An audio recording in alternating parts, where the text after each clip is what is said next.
மத்தேயு எழுதின சுவிசேஷம் 27வது அதிகாரம் 62 66 வரை உள்ள வசனங்களை வாசியுங்கள். ஆயத்த நாளுக்கு பின்னான மறுநாளிலே பிரதான ஆசாரியரும் பரிசேயரும் பிலாத்துவினிடத்தில் கூடி வந்து, ஆண்டவரே, அந்த எத்தன் உயிரோடு இருக்கும் போது 3 நாளைக்கு பின் எழுந்திருப்பேன் என்று சொன்னது எங்களுக்கு ஞாபகம் இருக்கிறது. ஆகையால் அவனுடைய சீஷர்கள் ராத்திரியிலே வந்து அவரை களவாய் கொண்டு போய் மரித்தோரிலிருந்து எழுந்தார் என்று ஜனங்களுக்கு சொல்லாதபடிக்கும், முந்தினயத்தை பார்க்கலும் பிந்தினயத்து கொடிதாகாதபடிக்கும் நீர் 3 நாள் வரைக்கும் கல்லறையை பத்திரப்படுத்தும்படி கட்டளையிட வேண்டும் என்றார்கள். பாருங்கள், சீஷர்களுக்கு அப்போஸ்தலர்களுக்கு கூட இருந்தவர்களுக்கு அவர் உயிரோடு இருக்கும் போது திரும்ப திரும்ப திரும்ப சொன்னதான ஒரு காரியம் என்ன? மனுஷகுமாரன் மரிக்க வேண்டியதாயிருக்கிறது, ஆனால் அது முடிவல்ல.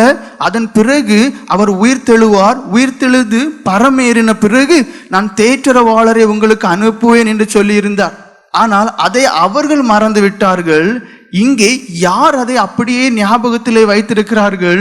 பொல்லாத மனுஷர்களாகிய அந்த பிரதான ஆசாரியரும் மூப்பர்களும், இவர்களுக்குள்ளே அது ஞாபகம் இருந்தது. அதனால என்ன செய்கிறார்கள்? இந்த மனுஷன் எப்படியாவது மறுபடியும் வந்துவிடக்கூடாது, வந்தாலும் கூட கொல்ல வேண்டும். அதான் அவங்களுடைய சூழ்ச்சி. வாசிங்க தொடர்ந்து. அதற்கு பிலாத்து, உங்களுக்கு காவல் சேவகர் உண்டே, போய் உங்களால் கூடிய மட்டும் பத்திரப்படுத்திக் கொள்ளுங்கள் என்றான். அவர்கள் போய் கல்லுக்கு முத்திரை போட்டு காவல் வைத்து கல்லறையை பத்திரப்படுத்தினார்கள். பாருங்கள், ஆளு வெளியே வந்துடக்கூடாது. ஒருவேளை சொன்னது மாதிரி உயிரோட எலும்புனாலும் கூட அங்கேயே கொல்லணும். முத்திரை போட்டாங்க, சுத்தி காவலர்களை போட்டிருந்தாங்க. ஆனால் ஆண்டவர் அவர் வெளியில வரக்கூடியதும் போகக்கூடிய காரியம் எந்த மனுஷனுக்குமே தெரியாது. அதாவது தேவதூதன் இறங்கி கல்லை புரட்டினான் என்று சொல்லப்பட்டிருக்கிறது. ஆனால் ஆண்டவராக இயேசு கிறிஸ்து வெளியிலே வருவதற்காக தேவதூதன் கல்லை புரட்டி வெளியே போடல. பூட்டி இருந்த அறையிலே அப்போஸ்தலர்கள் பயந்திருந்தார்கள். அந்த பூட்டி இருந்த அறைக்குள்ளே தேவன் சென்று அவர்களை திடப்படுத்தினார். இங்கே தேவன் உயிர்த்தெழுந்து விடக்கூடாது, எழுந்தாலும் அவரை கொல்ல வேண்டும் என்று இருந்தக்கூடியதான அந்த காவல்காரர்களுக்கு ஒரு தேவதூதனுடைய பிரசனமே அவர்களால் தாங்க முடியாமல் மாறினது. மத்தேயு எழுதின சுவிசேஷம் 28வது அதிகாரம் 2-4 வரைக்குள்ள வசனங்களை வாசிங்கள். அப்பொழுது பூமி மிகவும் அதிரும்படி கர்த்தருடைய தூதன் வானத்திலிருந்து இறங்கி வந்து வாசலில் இருந்த கல்லை புரட்டி தள்ளி அதன் மேல் உட்கார்ந்தான். பாருங்கள், ஆண்டவராகிய இயேசு கிறிஸ்து அவர் உயிர் தெழுந்து விட்டார். கல்லறையில் இருந்த மூடப்பட்டிருந்ததான முத்திரை போடப்பட்டிருந்ததான கல்லை ஏன் புரட்டினார்?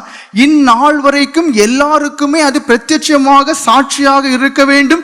தேவன் உயிர் தெழுந்தார் என்பதை காணாமல் விசுவாசிக்கிறதான ஜனங்களில் இருப்பார்கள், கண்டு விசுவாசிக்கிற ஜனங்கள் இருப்பார்கள். அப்படிப்பட்ட ஜனங்கள் எல்லாருமே போய் பார்த்து விசுவாசிக்க வேண்டும் என்பதற்காகத்தான் அந்த கல்லை புரட்டினார். இங்கே ஒரே ஒரு தேவதூதன் இறங்கி வந்தான். என்ன சம்பவித்தது? பூமி அதிர்ந்தது என்று சொல்லப்பட்டிருக்கு. அதாவது கல்லறை மாத்திரம் அல்ல, பூமியே அதிர்ந்தது என்று சொல்லப்பட்டிருக்கு. வாசியுங்கள். அப்பொழுது பூமி மிகவும் அதிரும்படி கர்த்தருடைய தூதன் வானத்திலிருந்து இறங்கி வந்து வாசல் இருந்த கல்லை புரட்டி தள்ளி அதன் மேல் உட்கார்ந்தான். அவனுடைய ரூபம் மின்னல் போலவும் அவனுடைய வஸ்திரம் உறைந்த மழையை போல வெண்மையாகவும் இருந்தது.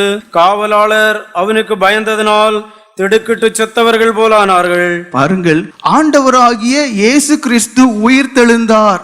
ஒரு தேவதூதனுக்கு முன்னாடி வரைக்கும் அவங்களால எதிர்த்து நிற்க முடியல, செத்தவங்க போல இருந்தாங்க.